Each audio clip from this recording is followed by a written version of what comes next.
Every single night, you spend hours somewhere that has no rules. A place where you can step off a roof and fly instead of fall. Push your hand straight through a wall like it's smoke. Or sit down and talk to anyone who has ever lived. The only catch is that you sleep straight through it and forget you were ever there. But you don't have to. You can learn to wake up inside it while it's still happening, realize it's yours, and take the wheel. People do this on purpose, and it's a skill you could start learning tonight. Think about what that actually means. A whole world that rebuilds itself around you every night for free, where nothing can hurt you and nothing is off the table. You want to stand on the summit of Everest in a t-shirt? You're there. Fancy flying low over a city at midnight? Done. You want to walk back into the house you grew up in, the one that got sold years ago, with everything exactly where it used to be? It's waiting for you. Most people hear all that and file it under either impossible or wishful nonsense. The kind of thing sold with soft music and a monthly subscription. It's neither. It's real, it has a name, and there are people who have turned it into something they can switch on almost at will. The name is lucid dreaming, and the idea behind it is simpler than the phrase makes it sound. A lucid dream is just a dream where you realize, while you're still inside it, that you're dreaming. That's the whole thing. That little jolt of, wait, none of this is real, is the entire trick. Sometimes that jolt is enough to let you grab hold and steer whatever happens next. Sometimes you just get to stand there, wide awake on the inside, watching a world your own brain is inventing around you in real time. It isn't total godlike control, and it isn't every single time, but it's enough to do things you will remember for the rest of your life. And this is the part that turns it from a fun party trick into something you might genuinely care about. You don't just have to mess around in there. You can practice. Real things with no equipment, no gym, no audience, and no limit on how many times you run it. Got a speech coming up that's keeping you awake? You can stand and deliver it to a packed room, night after night, until it stops frightening you. People learning an instrument have practiced in dreams and woken up a little sharper. Athletes have run a jump or a serve or a whole routine, step by step, with zero risk of tearing anything. Dreading a conversation you have to have tomorrow? Have it tonight first, and see how it goes. Your brain treats a surprising amount of it as genuine rehearsal, because in that moment, as far as it's concerned, all of it is really happening. It's about the closest thing there is to a cheat code for your own waking life. So how do you actually do it? Let me be honest with you first. Probably not tonight. This is a skill, and like any skill, it takes a few nights of showing up before it clicks. But the methods are real, they've been tested, and none of them are complicated. They all lean on the same idea, which is teaching your sleeping brain to catch itself in the act. The simplest is called a reality check. During the day, you build a habit of stopping and genuinely asking, am I dreaming right now? And then actually testing it. Look at a clock, look away, look back, and see whether the time holds still. Look at your own hands and count your fingers. In a dream, none of that behaves. Clocks scramble. You'll count 6 or 7 fingers. The text rewrites itself when you glance back. If you've seen the film Inception, you already know the shape of this. That little spinning top the main character carries to check whether he's awake is a reality check, dressed up for the big screen. Do it often enough while you're awake, and the habit eventually fires while you're asleep. And that is the moment the dream cracks open in front of you. There are stronger techniques you can stack on top. One is lying there as you drift off and rehearsing a single intention, telling yourself again and again that you'll notice the next time a dream starts. Another is setting an alarm for a few hours into the night, staying up for a little while, then going back to sleep with your mind primed and pointed at what you want. None of these come with a guarantee. They tip the odds in your favor. They don't throw a switch. But they work often enough that people build entire practices around them. And if part of you is still filing all of this under stuff people just tell themselves, stay with me. Because this is exactly where it got hauled into a laboratory and proven.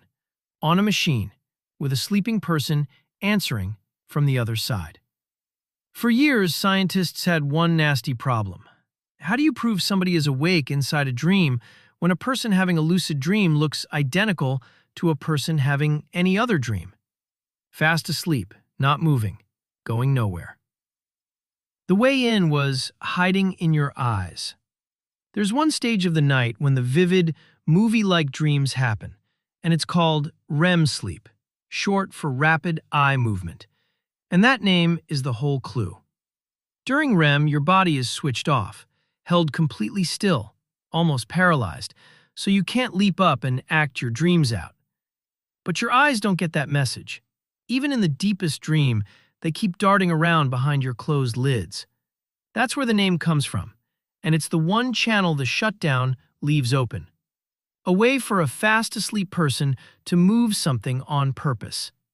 So, in 1975, in a sleep lab in England, a researcher named Keith Hearn decided to use that open line. He found a volunteer who could lucid dream and wired him up the way any sleep study does. Sensors around the eyes to track every flick of movement. Sensors on the scalp reading his brain waves so they could tell exactly what stage of sleep he was in and prove he really was asleep. Before the man went under, they agreed on a signal. The instant you realize you're dreaming, move your eyes in one big, deliberate sweep. Left, right, left, right. A slow pattern your eyes would never make by accident. Then Hearn watched the machines. The brain waves showed the volunteer drop into REM and stay there, sound asleep, deep in a dream. And in the middle of that, the line tracking his eyes moved on purpose.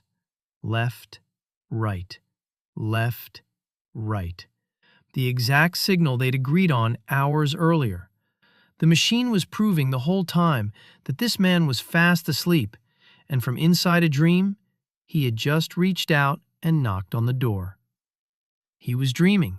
He knew he was dreaming, and he'd found a way to say so to the outside world. It was the first message anyone had ever deliberately sent out of a dream. 6 years later, a Stanford researcher named Stephen LaBerge did the same thing on his own, published it, and built most of the modern science on top of it. Then, in 2021, 4 separate labs working in different countries decided to find out how far this could go. They weren't happy with the signal anymore. They started asking people questions while they were lucid dreaming. Simple sums like 8 minus 6, yes or no questions. And the dreamers answered from inside the dream, in real time, using their eyes and tiny movements of their face. One person was asked to do arithmetic while fast asleep and got it right.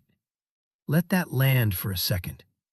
We now have a way to ask a sleeping, dreaming human a question and get the correct answer back before they've woken up. The thing that sounds like a fantasy has a paper trail. So it's real, and you can learn it. But before you get carried away, there's a catch the fantasy quietly leaves out. Even once you're in, you're nowhere near as in charge as you'd like to be. Control inside a lucid dream is real, but it's slippery, and it pushes back. Ask anyone who does this regularly, and you'll hear the same handful of complaints. You try to fly, and you can barely scrape off the ground. You reach for a door, and it won't open. Or it opens onto entirely the wrong room, or the whole scene dissolves before you get there. The dream has its own momentum, and a lot of the time, you're not so much commanding it as talking it into playing along. And there's a nastier catch built right into the thing. The very second you realize you're dreaming, the rush of excitement tends to wake you straight up. The moment you finally get your hands on the wheel is the same moment it slips out of them. Getting lucid is one skill. Staying there, calm enough not to shatter it, is a much harder one. And for most people, that's the real fight. Not getting in, but lasting long enough to do anything once they're there. And for a few, it tips the other way entirely. The dream gets so good that the waking world is the one they can't wait to get away from. Living on that border has a pull to it. But that's the trade. And honestly, it's a good one. Not a superpower, not a magic trick. Something quieter and far stranger. A real, provable skill your own brain can be taught. Where you wake up inside a place that isn't real, know full well it isn't real, and get to stay a while. People have sent messages out of it. They've done arithmetic inside it. And you really can start tonight, just by stopping a few times today and asking yourself, honestly, whether you're certain you're awake right now. Just hold on to that idea of the border, the thin seam between being asleep and being awake that lucid dreamers learn to stand on, because it doesn't always behave. Sometimes you come back across it in the wrong order. Your mind clicks on, you're awake, you can see your own bedroom in the dark. But the paralysis that's supposed to let go the instant you wake up doesn't let go. You're wide awake and you cannot move a single muscle. And you get the unshakable feeling that you are not alone in the room. That's where we're going next.